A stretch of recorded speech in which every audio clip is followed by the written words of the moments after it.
नाज़रीन भारत की तरफों जो पहलगाम फॉल्स फ्लैग ऑपरेशन किया गया उन्हें 1 साल मुकम्मल हो गया और यह दिन जोड़ा वे वो भारत की तारीख एक शिकस्त के तौर पर और एक ऐसे मुल्क के तौर पर लिखा गया कि जिन्हें अपने ही मुल्क के विच एक ऑपरेशन किया और अपने लोगों के उत्ते जुल्म किया और उत्थे खून दियां नदियां बहातियां और एक ऐसा फॉल्स ऑपरेशन सी कि जिदे चंद मिनटों के बाद ही उन्होंने मीडिया से भी वावेला हो गया और उन्होंने पाकिस्तान ते इल्ज़ाम सारे का सारा धरता हुकूमती सतह पर भी और अपने पब्लिक सेंटीमेंट्स उन्होंने मैनेज करने वास्ते सारा काम किया और उसके बाद जो उन्होंने पाकिस्तान से जंग मुसलत की तो पाकिस्तान ने मार्का हक किया और जी कामयाबी वो गूंज हूँ तक पूरी दुनिया के जी सुनाई दे रही है। तो हूँ एक होर चीज़ है कि जो उन्होंने चीफ ऑफ डिफेंस स्टाफ ने जनरल अनिल चौहान उन्होंने कहा कि इंडिया को जो हूँ ऑपरेशन संदूर 2 की तैयारी करनी चाहिए। ऑपरेशन संदूर 1 जो उन्होंने बहुत मार खाधी और बड़ी उन्होंने बड़ी बेहतरीन किस्म की शिकस्त पाकिस्तान ने दी। उन्हें 2 की तैयारी तो यह सिर्फ एक दावा है या कर सकते हैं या नहीं कर सकते और कोई ऐसी जसारत करेंगे तो पाकिस्तान उन्होंने किस किस्म का जवाब देगा।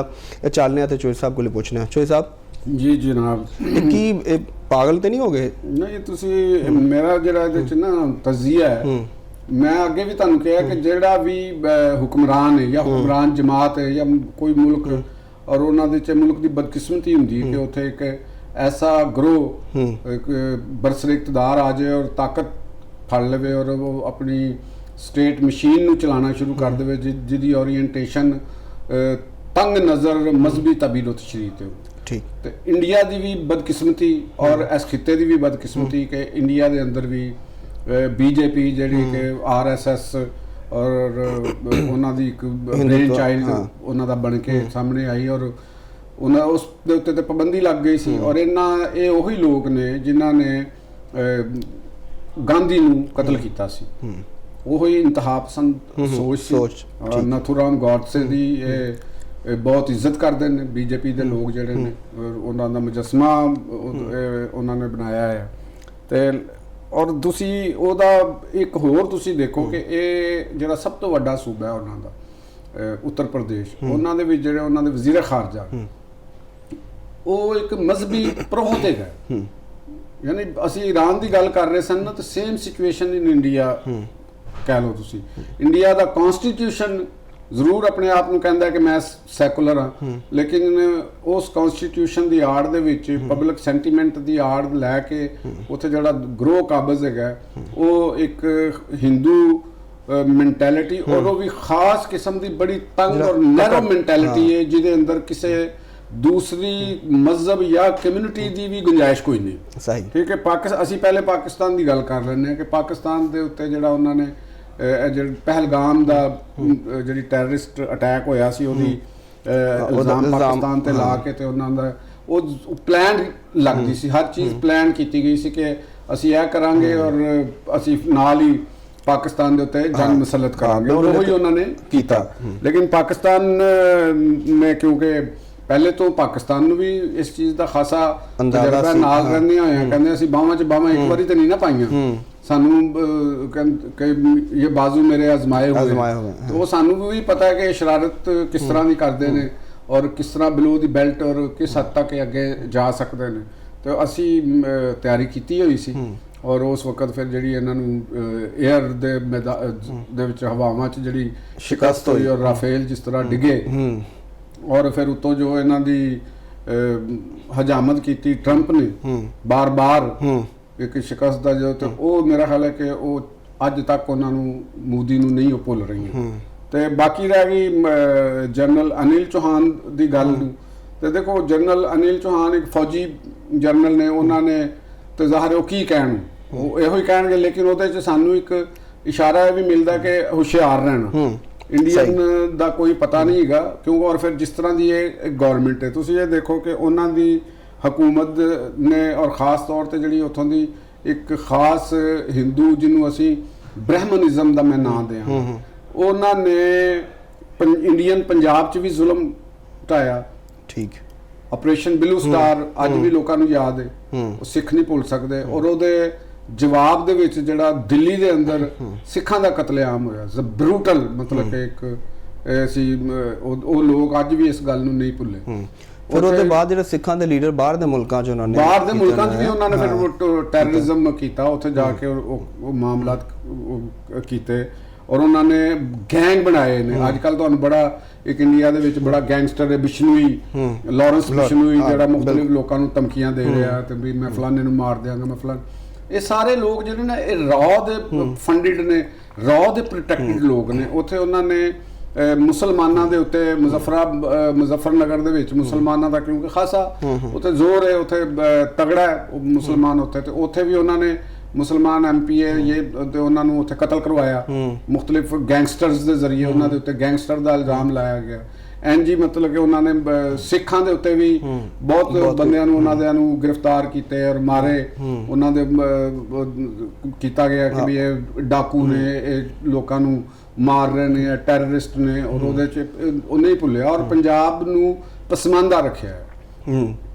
ਦੇਖੋ ਕਿ ਇੱਕੋ ਹੀ ਮੁਲਕ ਹੈ ਔਰ ਉਹਦੇ ਵਿੱਚ ਉਹ ਪੰਜਾਬ ਦੇ ਵਿੱਚ ਕੋਸ਼ਿਸ਼ ਕਰਦੇ ਨੇ ਜਿਹੜੀ ਸੈਂਟਰਲ ਪਾਲਿਸੀ, ਯੂਨੀਅਨ ਪਾਲਿਸੀ ਕਿ ਪੰਜਾਬ ਨੂੰ ਖਾਸ ਤੌਰ ਦੇ ਉੱਤੇ ਜਿਹੜੇ ਸਮਝਦੇ ਨੇ ਉਹ ਨਾ ਨਾਨ ਬ੍ਰਾਹਮਣ ਕੈਟਾਗਰੀਜ਼ ਦੇ ਵਿੱਚ ਜਿਹੜੇ ਚੀਜ਼ਾਂ ਆਉਂਦੀਆਂ ਨੇ ਉਹਨਾਂ ਨੂੰ ਪਸਮਾਨਦਾ ਰੱਖਿਆ ਜਾਵੇ। ਸਹੀ, ਠੀਕ ਹੈ ਨਾ। ਤੇ ਉਹਦੀ ਨਜ਼ਰ ਸਾਡਾ ਚੜ੍ਹਦਾ ਪੰਜਾਬ ਅਸੀਂ ਕਹਿ ਲਓ ਜਾਂ ਈਸਟ ਪੰਜਾਬ ਅਸੀਂ ਕਹਿੰਦੇ, ਤੇ ਉੱਥੇ ਤੁਸੀਂ ਦੇਖੋ ਕਿ ਉੱਥੇ ਉਹਨਾਂ ਨੂੰ ਪਸਮਾਨਦਾ ਰੱਖਦੇ ਨੇ। ਉਹਨਾਂ ਦੀ ਐਜੂਕੇਸ਼ਨ ਦੇ ਮਾਮਲਾ ਤੁਸੀਂ ਦੇਖ ਲਓ, ਉੱਥੇ ਇੰਡਸਟਰੀਲਾਈਜੇਸ਼ਨ ਦੇਖ ਲਓ, ਉੱਥੇ ਮਾਡਰਨਿਜ਼ਮ ਦੇਖ ਲਓ, ਉੱਥੇ ਬਿਜਲੀ ਦੀ ਲੋਡ ਸ਼ੈਡਿੰਗ ਦੇ ਮਾਮਲਾਤ ਦੇਖ ਲਓ। ਉੱਥੇ ਦਾ ਕਿਸਾਨ ਜਿਹੜਾ ਵੇ ਉਹ ਮਜ਼ੀਦ ਮੁਸ਼ਕਿਲ ਸੂਰਤ-ਏ-ਹਾਲ ਚ ਕਿੰਨਾ ਉਹਨਾਂ ਨੇ ਸਟਰਗਲ ਕੀਤੀ, ਬਾਰ-ਬਾਰ ਜਾ ਕੇ ਉਹਨਾਂ ਨੇ ਦਿੱਲੀ ਦੇ ਵਿੱਚ ਧਰਨੇ ਦਿੱਤੇ, ਲੇਕਿਨ ਉਹਨਾਂ ਨੇ ਕਿਸਾਨਾਂ ਦੇ ਹਵਾਲੇ ਨਾਲ ਕੋਈ ਉਹ ਟਸ ਤੋਂ ਮਸ ਨਹੀਂ ਹੋਏ ਔਰ ਉਹਦੇ ਤੇ ਉਹ ਚਿਮੜੇ ਰਹੇ। ਤੇ ਅਸੀਂ ਗੱਲ ਕਰਨ ਦਾ ਮਕਸਦ ਹੈਗਾ ਕਿ ਉਹ ਤੇ ਫਿਰ ਪਾਕਿਸਤਾਨ ਤੇ ਕੁਝ ਨਹੀਂ ਲੱਗਦਾ ਨਾ ਉਹਨਾਂ ਦਾ। ਪਾਕਿਸਤਾਨ ਤੇ ਉਹਨਾਂ ਦੀ ਰਾਹ ਦੇ ਵਿੱਚ ਸਭ ਤੋਂ ਵੱਡੀ ਰੁਕਾਵਟ ਹੈ। ਹਾਂ ਬਿਲਕੁਲ ਜੀ, ਆਪਣੇ ਸ਼ਹਿਰੀਆਂ ਦੇ ਨਾਲ ਇਹ ਕਰ ਸਕਦੇ ਨੇ, ਦੂਸਰਿਆਂ ਦੇ ਨਾਲ। ਔਰ ਜਿਹੜੇ ਇੰਡੀਅਨ ਸਟ੍ਰੈਟੇਜਿਸਟ ਨੇ ਔਰ ਇੰਡੀਅਨ ਪਾਲਿਸੀ ਸਾਜ਼ ਨੇ, ਉਹ ਉਹਨਾਂ ਦੀ ਬੇਵਕੂਫੀ, ਮੈਂ ਸਮਝ ਲਵਾਂ ਬੇਵਕੂਫੀ ਤੇ ਨਹੀਂ ਕਵਾਂਗਾ, ਲੇਕਿਨ ਉਹਨਾਂ ਦਾ ਜਿਹੜਾ ਐਨਾਲਿਸਿਸ ਦੀ ਬੁਨਿਆਦ ਉੱਤੇ ਉਹ ਪਾਲਿਸੀ ਤਸ਼ਕੀਲ ਦੇ ਰਹੇ ਨੇ, ਉਹ ਪਾਲਿਸੀ ਉਹ ਪਾਕਿਸਤਾਨ ਤੋਂ ਬਾਹਰ ਨਿਕਲ ਕੇ ਤੇ ਅਫਗਾਨਿਸਤਾਨ ਦੇ ਉੱਤੇ ਸਮਝਦੇ ਕਿ ਪਾਕਿਸਤਾਨ ਨੂੰ ਅਫਗਾਨਿਸਤਾਨ ਤੋਂ ਘੇਰਿਆ ਜਾਵੇ। ਤੇ ਮੇਰੀ ਇਹਦੇ ਬਾਰੇ ਚ ਸਟੱਡੀ ਹੈਗੀ ਕਿ ਇੰਡੀਅਨ ਐਸਟੈਬਲਿਸ਼ਮੈਂਟ ਦੀ ਇਹ ਪਾਲਿਸੀ ਜਿਹੜੀ ਹੈ ਨਾ, ਇਹ ਮਾਜ਼ੀ ਚ ਵੀ ਉਹਨਾਂ ਵਾਸਤੇ ਬਹੁਤ ਤਬਾਹਕੁਨ ਹੋਈ ਔਰ ਆਇੰਦਾ ਵੀ ਉਹਨਾਂ ਵਾਸਤੇ ਤਬਾਹਕੁਨ ਹੋਈ। ਇਹ ਗੱਲ ਮੈਂ ਮਰਹੂਮ ਅੰਜਹਾਨੀ ਕੁਲਦੀਪ ਨਈਅਰ ਦੇ ਨਾਲ ਵੀ ਕੀਤੀ ਸੀ। ਉਹ ਲਾਹੌਰ ਆਏ ਸਨ ਤੇ ਉਹਨਾਂ ਦੇ ਨਾਲ ਮੇਰੀ ਮੁਲਾਕਾਤ ਹੋਈ ਸੀ, ਤੇ ਮੈਂ ਉਹਨਾਂ ਨੂੰ ਇਹ ਗੱਲ ਕਹੀ ਸੀ ਕਿ ਵੀ ਜਿਹੜੀ ਤੁਹਾਡੀ ਇੰਡੀਅਨ ਐਸਟੈਬਲਿਸ਼ਮੈਂਟ ਹੈ ਉਹ ਪਾਕਿਸਤਾਨ ਦੇ ਨਾਲ ਬੈਠ ਕੇ ਸੋਲਵ ਕਰੇ ਮਾਮਲਾ, ਕਿਉਂਕਿ ਪਾਕਿਸਤਾਨ ਉਹਨਾਂ ਦੇ ਵੀ ਤਹਫੁਜ਼ ਦੀ ਦੀਵਾਰ ਹੈ। ਸਹੀ, ਜੇ ਉਹ ਪਾਕਿਸਤਾਨ ਨੂੰ ਟੈਰਰਿਜ਼ਮ ਦਾ ਇਲਜ਼ਾਮ ਲਾਉਂਦੇ ਨੇ, ਹਰ ਚੀਜ਼ ਉਹ ਕਰਦੇ ਨੇ, ਅਗਰ ਉਹ ਅਨਦਰ ਵੇ ਤਸਵੀਰ ਦੇ ਦੂਸਰੇ ਰੁਖ 'ਚ ਦੇਖੋ ਤੇ ਪਾਕਿਸਤਾਨ ਨੇ ਇੰਡੀਆ ਨੂੰ ਦਹਿਸ਼ਤਗਰਦਾਂ ਤੋਂ ਬਚਾਇਆ ਹੈ। ਪਾਕਿਸਤਾਨ ਨੇ ਸਾਰੀਆਂ ਗੋਲੀਆਂ ਆਪਣੇ ਸੀਨੇ ਤੇ ਖਾਧੀਆਂ ਨੇ, ਦਹਿਸ਼ਤਗਰਦਾਂ ਦੇ ਨਾਲ ਨੂੰ ਮਾਰਿਆ ਪਾਕਿਸਤਾਨ ਨੇ, ਮਾਰਿਆ ਇੰਡੀਆ ਨੇ ਨਹੀਂ ਮਾਰਿਆ। ਉਹਨੇ ਤਾਂ ਸਪੋਰਟ ਕੀਤਾ ਹੈ। ਪਾਕਿਸਤਾਨ ਅੱਜ ਵੀ ਦਹਿਸ਼ਤਗਰਦਾਂ ਦੇ ਨਾਲ ਲੜ ਰਿਹਾ। ਪਾਕਿਸਤਾਨ ਨੇ ਦਹਿਸ਼ਤਗਰਦਾਂ ਦੇ ਘਰ ਜਾ ਕੇ ਤੇ ਉੱਥੇ ਉਹਨਾਂ ਨੂੰ ਬੰਬਾਰੀ ਕੀਤੀ ਹੈ ਤੇ ਉਹਨਾਂ ਨੂੰ ਮਾਰਿਆ, ਤੇ ਪਾਕਿਸਤਾਨ ਦੇ ਵਿੱਚ ਹੁਣ ਕੁਝ ਸਕੂਨ ਤੁਹਾਨੂੰ ਨਜ਼ਰ ਨਹੀਂ ਆ ਰਿਹਾ। ਪਿਛਲੇ ਕੁਝ ਅਰਸੇ ਤੋਂ ਬਹੁਤ ਸਕੂਨ ਇਹ ਕਿੱਥੇ ਮੰਨਦੇ ਨੇ? ਇਹ ਤੇ ਛਿੱਤਰ ਖਾਨ ਤੋਂ ਇਲਾਵਾ ਤਾਂ ਕੋਈ ਚੀਜ਼ ਨਹੀਂ। ਇਹਨਾਂ ਨੂੰ ਤੁਸੀਂ ਡਰਾ ਦੇਖੋ, ਜਿਹੜੇ ਗੈਂਗਸ ਨੇ, ਜਿਹੜੇ ਕ੍ਰਿਮੀਨਲ ਗੈਂਗਸ ਹੁੰਦੇ ਨੇ, ਟੈਰਰਿਸਟ ਗੈਂਗ ਹੁੰਦੇ ਨੇ, ਇਹ ਮਜ਼ਾਕਰਾਤ ਦੀ ਜ਼ੁਬਾਨ ਨਹੀਂ ਸਮਝਦੇ। ਇਹਨਾਂ ਨੂੰ ਅਮਨ ਦੇ ਨਾਲ ਗੱਲ ਕਰੋ, ਇਹਨਾਂ ਨੂੰ ਮੁਹੱਬਤ, ਰਵਾਦਾਰੀ, ਇਹ ਉਹ ਰਵਾਦਾਰੀ ਤੇ ਮੁਹੱਬਤ ਨੂੰ ਇਹ ਸਮਝਦੇ ਨੇ ਬੁਜ਼ਦਿਲੀ ਦਾ ਤਾਮੁਲ ਲੈਂਦੇ। ਇਹਨਾਂ ਨੂੰ ਜਦ ਤੱਕ ਤੁਸੀਂ ਮਸਲ ਨਹੀਂ ਦਿਖਾਓਗੇ, ਇਹਨਾਂ ਦੇ ਦੰਦ ਨਹੀਂ ਤੋੜੋਗੇ, ਇਹਨਾਂ ਦੇ ਜਿਹੜੇ ਬਾਹਾਂ ਦੇ ਨਾਲ, ਜਿਹੜੇ ਹੱਥਾਂ ਦੇ ਨਾਲ ਇਹ ਗੰਨਾ ਚਲਾਉਂਦੇ ਨੇ, ਉਹ ਹੱਥ ਕੱਟੇ ਨਹੀਂ ਜਾਣਗੇ ਉਨੀ ਦੇਰ ਤੱਕ। ਇੱਕ ਪੂਰਾ ਜਿਹੜਾ ਮੁਲਕ ਹੈ, ਕਾਨੂੰਨ ਪਸੰਦ ਰਿਆਸਤ ਹੈ, ਉਹ ਅਮਨ ਨਾਲ ਨਹੀਂ ਰਹਿ ਸਕਦੀ। ਤੇ ਪਾਕਿਸਤਾਨ ਨੇ ਉਹ ਕੀਤਾ ਹੈ। ਪਾਕਿਸਤਾਨ ਨੇ ਤੇ ਅਫਗਾਨਿਸਤਾਨ ਦੇ ਅੰਦਰ ਜਾ ਕੇ ਮਾਰਿਆ, ਇੰਡੀਆ ਨੇ ਨਹੀਂ ਕੀਤਾ। ਇਹ ਇੰਡੀਅਨ ਐਸਟੈਬਲਿਸ਼ਮੈਂਟ ਨੂੰ ਇਹ ਚੀਜ਼ ਨੂੰ ਮੱਦੇਨਜ਼ਰ ਰੱਖਣਾ ਚਾਹੀਦਾ, ਉਹਨਾਂ ਨੂੰ ਆਪਣੀ ਪਾਲਿਸੀ ਤੇ ਨਜ਼ਰ ਰੱਖਣੀ ਚਾਹੀਦੀ। ਇੰਡੀਆ ਤੋਂ ਉੱਥੇ ਅਰਬਾਂ ਡਾਲਰ ਦੀ ਇਨਵੈਸਟਮੈਂਟ ਆਇਆ ਗਈ ਹੈ ਨਾ, ਕੁਝ ਉੱਥੇ ਉਹਨਾਂ ਨੇ ਕੀਤਾ, ਸਾਰਾ ਬਣਾ ਕੇ ਕੁਝ ਵੀ ਨਹੀਂ ਮਿਲਣਾ ਉੱਥੇ ਅਫਗਾਨਿਸਤਾਨ ਤੋਂ ਇੰਡੀਆ ਨੂੰ। ਇਹ ਤਾਂ ਵਿਹਲਾ ਖਿਆਲ ਹੈਗਾ। ਅਗਰ ਇੰਡੀਆ ਪਾਕਿਸਤਾਨ ਦੇ ਨਾਲ ਬਿਹਤਰ ਤਾਲੁਕਾਤ ਰੱਖੇਗਾ, ਪਾਕਿਸਤਾਨ ਦੇ ਨਾਲ ਚੀਜ਼ਾਂ ਕਰੇਗਾ, ਤੇ ਇੰਡੀਆ ਜ਼ਿਆਦਾ ਬਿਹਤਰ ਰਹੇਗਾ।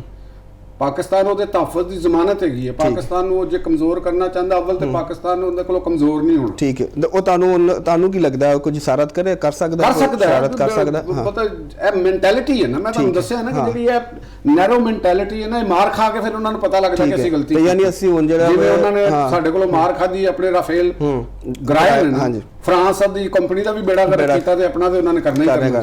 ਚਲੋ ਉਹਨਾਂ ਨੂੰ ਫਿਰ ਮੈਸੇਜ ਦੇ ਦਈਏ ਕਿ ਬਾਅਦ ਆ ਜਾਓ, ਤੇ ਬਾਅਦ ਹੀ ਰਹੋ, ਇਹਦੇ ਚ ਬਚਤ ਨਾ ਬਾਅਦ ਆਏ ਤੇ ਸਾਡੇ ਕੋਲ ਫਿਰ ਕੁੱਟ ਬੜੀ ਪੈਣੀ ਕੁੱਟ ਤੇ ਸਾਡੇ ਕੋਲ ਸਾਡਾ ਤੇ ਕੰਮ ਹੀ ਲੜਨਾ, ਅਸੀਂ ਤੇ ਪਹਿਲੇ ਕਹਿ ਰਹੇ ਅਬ ਅਸੀਂ ਤੇ ਸਾਡੇ ਤੇ ਅਸੀਂ ਤੇ ਕਲੇਮ ਕਰਨੇ ਆ ਜੇ ਦਹਿਸ਼ਤਗਰਦ ਤੁਸੀਂ ਜੰਗ ਦੀ ਗੱਲ ਕੀਤੀ, ਅਸੀਂ ਤੇ ਗਲੀ ਮਹੱਲਿਆਂ ਤੇ ਜੰਗ ਲੜਨ ਵਾਸਤੇ ਸਾਡੇ ਤੇ ਵੈਸੇ ਹੀ ਪੰਜਾਬ ਚ ਕਲਚਰ ਨਹੀਂ, ਕੋਈ ਕਿਸੇ ਨੂੰ ਘੂਰੀ ਪਾ ਦੇ ਤੇ ਲੜ ਪੈਣਾ ਨੇ, ਕਿਉਂ ਕੀ ਵੇਖਣਾ ਹੈ ਜੀ। ਉਹ ਤੇ ਪੰਜਾਬੀ ਤੇ ਕਹਿੰਦਾ ਸਾਡੇ ਦੇਹਾਤਾਂ ਦੇ ਜਿਹੜੇ ਪੰਜਾਬ ਦੇ ਚ ਚਲੇ ਜਾਓ ਨਾ, ਤੇ ਉਹ ਕਹਿੰਦੇ ਨੇ ਕਿ ਯਾਰ ਜੇ ਦੁਸ਼ਮਣ ਨਹੀਂ ਹੈਗਾ ਨਾ, ਲੜਾਈ ਨਹੀਂ ਹੈਗੀ ਤੇ ਸਵਾਦ ਕਾਹਦਾ ਜੀਣ ਦਾ। ਅਸੀਂ ਤੇ ਲੜਨ ਵਾਸਤੇ ਤੇ ਮਰਨ ਵਾਸਤੇ ਤੇ ਮਾਰਨ ਵਾਸਤੇ ਹੁੰਦੇ, ਬਸ ਇਹੀ ਸਾਡਾ ਕੰਮ। ਸਹੀ, ਚਲੋ ਠੀਕ ਹੋ ਗਿਆ।